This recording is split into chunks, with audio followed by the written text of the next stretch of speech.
ঝাল ঝাল ডিম ভুনা রেসিপি ভাত এবং রুটির সাথে দুর্দান্ত। চলুন খুব সহজে আজকে এই রেসিপিটি দেখি।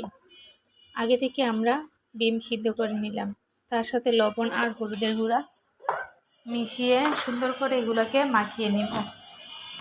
আগে থেকে একটা কড়াইতে তেল গরম করে নিব। এখন এক এক করে সবগুলো ডিম আমরা কড়াইতে ছেড়ে দিব। ডিমগুলোকে আমরা বেশি ভাজবো না, হালকা ভাজবো। বেশি ভাজলে ডিমগুলো শক্ত হয়ে যায়, ডিমের স্বাদ নষ্ট হয়ে যাবে।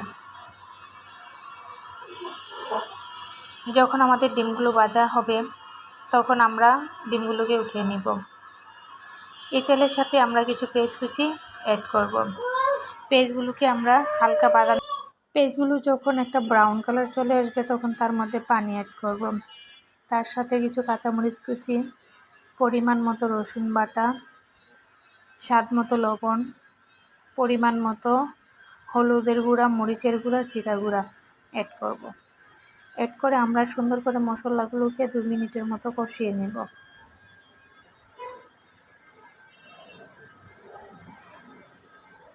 যখন মশলাটা সুন্দরভাবে কষানো হয়ে যাবে তখন আমরা তার সাথে আমাদের ভেজে রাখা ডিমগুলো অ্যাড করব। অ্যাড করে আমরা পরিমাণ মতো পানি দিয়ে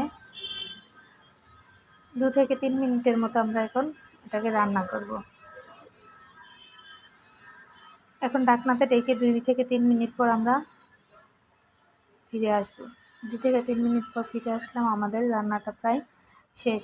এখন আমরা এর সাথে কিছু ধনিয়া পাতা কুচি অ্যাড করে আমাদের ডিমটা সুন্দর করে উঠিয়ে নেব। দেখুন দেখতে কতটা ভালো লাগছে, খুবই ঝাল, খুবই টেস্টি।